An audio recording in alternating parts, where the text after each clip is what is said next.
بسم اللہ الرحمن الرحیم، السلام علیکم۔ اس وقت جنگ روس اور یوکرین کے درمیان ہو رہی ہے، لیکن پوری دنیا کو اپنے لالے پڑ گئے۔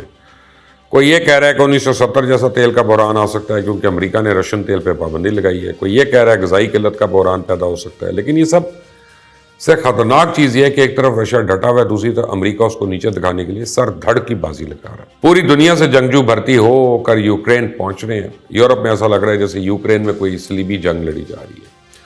صورتحال اتنی سنگین ہے کہ ملکہ برطانیہ کا ذاتی محافظ یوکرین میں جنگ لڑنے پہنچ گئے، جسے روکنے کی برطانیہ کوشش کر رہا ہے۔ ایسا لگتا ہے کہ مغرب روس کو یوکرین میں ایک لمبی جنگ میں پھنسانا چاہتا ہے، اور اس سے پہلے داعش کے لوگوں کو یوکرین بھیجنے کا الزام بھی آ چکا ہے۔ بین الاقوامی قوانین کی وجہ سے امریکہ اور یورپ کو ایسی غلطی نہیں کرنا چاہتے کہ رشیا کو یوکرین سے آگے مشرقی یورپ میں نظر ڈالنے کا موقع مل جائے، لیکن اندر ہی اندر سے مزاحمت کو مضبوط کرنے کے لیے شام جیسے لشکر تیار ہو رہے ہیں اور جنگجوؤں کو بھرتی کر کے یوکرین بھیج رہے ہیں، جس سے اس جنگ کے جلدی ختم ہونے کے امکانات بھی ختم ہو رہے ہیں۔ لیکن دوسری طرف رشیا نے اشارہ دیا ہے کہ لوگ جنگ زدہ علاقوں سے نکل جائیں، اس کے بعد نہ ہوگا بانس نہ بجے گی بانسری کے اصول کے تحت رشیا خوفناک بمباری سے سب کچھ ملیا میٹ کرنے کا آپشن سنبھالے بیٹھا ہے۔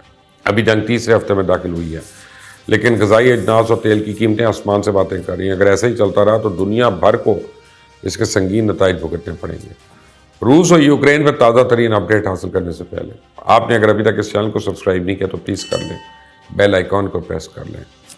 میں آپ کو بتاؤں کہ ماسکو نے یوکرین کو ہتھیاروں کی فراہمی پہ مغربی طاقتوں کو تنقید کا نشانہ بنایا اور کہا ہے کہ اس کا خصوصی فوجی آپریشن منصوبہ بندی کے مطابق آگے بڑھ رہا ہے۔ یوکرینین حکام کا کہنا ہے کہ رشین فورسز نے محاصرے میں لیے گئے جنوب مشرق شہر ماری پول پر اپنی بمباری دوبارہ شروع کر دی اور دنیا کے ممالک کو قرضوں اور اس کے وسائل کے متعلق ریٹنگ جاری کرنے والی بڑی کمپنی نے خبردار کیا کہ رشیا جلد اپنے قرضوں کے باعث دیوالیہ ہو سکتا ہے۔ رشیا اور یوکرین کے درمیان مذاکرات ناکام ہو چکے ہیں۔ ترکی میں رشیا اور یوکرین کے وزرائے خارجہ کی ملاقات بے نتیجہ نکلی۔ اس کی ملاقاتوں کا سلسلہ جاری رکھنے کا عزم ہے، لیکن جنگ بندی کے حوالے سے اس میں کوئی نتیجہ نہیں آیا۔ ترکی جہاں رشیا کی مذمت کر رہا ہے، وہیں یورپ اور امریکہ کو بھی امن تباہ کرنے کا ذمہ دار ٹھہرا رہا ہے، اور امریکن پابندیوں کے بعد رشیا نے دھمکی دی ہے کہ اب رشیا کی پابندیوں کے لیے بھی دنیا کو تیار ہو جانا چاہیے۔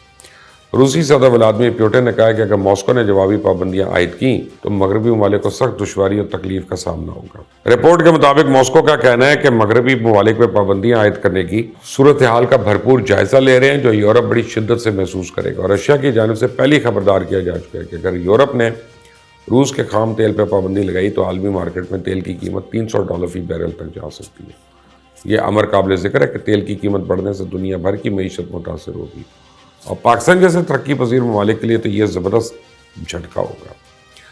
ماسکو پہ مغربی پابندیوں کے جواب میں رشیا نے 2022 کے آخر تک ٹیلی کام، میڈیکل، آٹو، زرعی اور ٹیک آلات سمیت دیگر اشیاء کی برآمدات پہ پابندی لگا دی ہے۔ مجموعی طور پہ 200 سے زیادہ اشیاء فہرست میں شامل ہیں، جن میں ریلوے، کارز، کنٹینرز، ٹربائنز اور دیگر سامان بھی ہیں، جبکہ رشیا کے قریب سمجھے جانے والے چائنا نے جنگ زدہ یوکرین کے لیے امداد کا اعلان کیا، اور ساتھ ہی روس یوکرین کشیدگی کا ذمہ دار نیٹو کو قرار دیا۔ اس نے اب تک یوکرین پر رشیا کی چڑھائی کی مذمت بھی نہیں کی، جبکہ ترجمان وائٹ ہاؤس کا کہنا ہے کہ رشیا یوکرین میں کیمیکل یا بایولوجیکل حملہ کر سکتا ہے، اس پہ خبردار رہنا ہوگا۔ ترجمان کے مطابق رشیا کا دعویٰ مضحکہ خیز ہے کہ یوکرین میں امریکن بایولوجیکل کیمیکل ہتھیار کی لیبارٹریز ہیں۔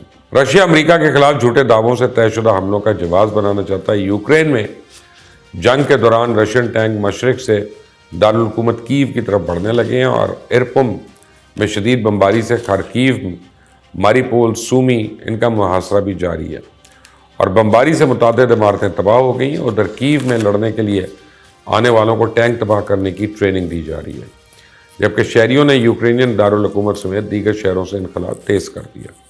یوکرین کے دارالحکومت میں آدھی زیادہ آبادی شہر چھوڑ چکی ہے۔ امریکن انٹیلیجنس رپورٹ میں کہا گیا یوکرین کے لیے آنے والے دن بھیانک ہو سکتے ہیں، اور صدر پوٹن جنگ میں طاقت کا اندھا استعمال بھی کر سکتے ہیں۔ دارالحکومت کیو میں 10 دنوں میں خوراک اور پانی ختم ہو سکتے ہیں، جبکہ ورلڈ فوڈ تنظیم نے خبردار کیا ہے کہ رشیا یوکرین تنازع کے باعث پیدا ہونے والی صورتحال خوراک کی قیمتوں میں بے تحاشا اضافہ کرے گی، اور دنیا کے غریب ممالک میں تباہ کن بحران جنم لے سکتا ہے۔